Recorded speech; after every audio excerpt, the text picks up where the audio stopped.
Now let's try to solve this triangle where based on our test for ambiguity will generate two triangles, therefore we'll have two solutions. So if we try to illustrate this triangle, okay, since our C is greater than A, so let's say it will be a bit longer.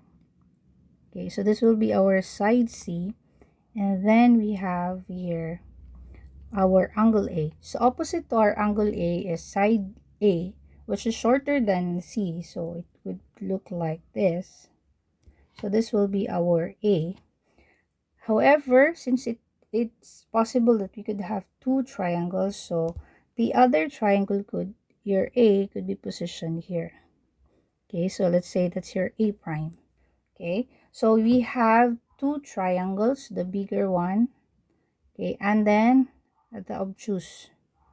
Okay, so that would mean we will get two. So let's say this is angle C, and then we have here C prime. No, this will be our C prime, and then this is our angle C. And then we will also have angle B, which is here, and we also have the B prime, which is this one. So we'll try to solve these two sets of solutions for the given triangle.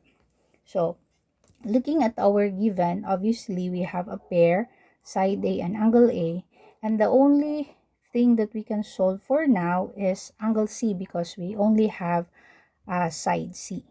Okay, so we will now use the sine law. Okay, so you could have A over sine A equals C over sine C. Or we could also use the reciprocal, no? Sine A over A, sine C over C. But you can still use this one. We'll just do a little bit of algebraic manipulation. Okay, so multiply, cross multiply. If you would use that term, sine C equals C sine A, and divide both sides by A. Okay, cancel this. We'll have sine C is equal to C sine A over A. Okay, and then to solve for the angle C, obviously, so we'll get the sine inverse, okay, of C sine A over A. Okay, so we'll have now C sine inverse of our C is 152 sine 29 degrees over 106. Okay, and that will give out a value of 44.043 degrees. So that is our first angle.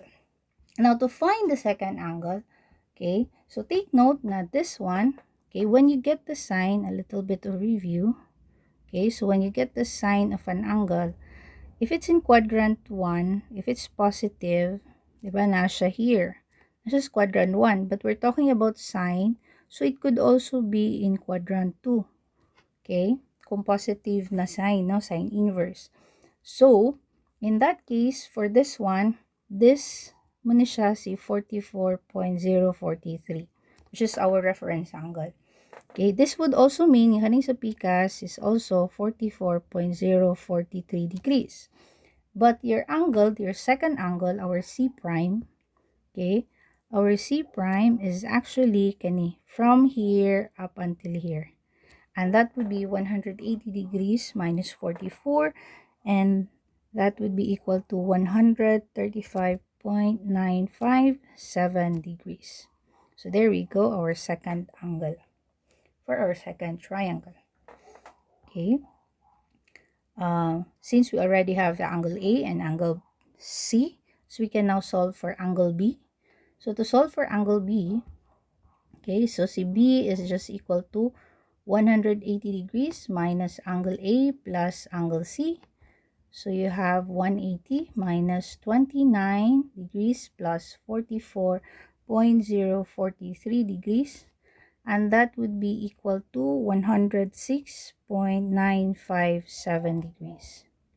And as for our B prime, okay, so our B prime would be equal to 180 degrees minus angle A plus C prime.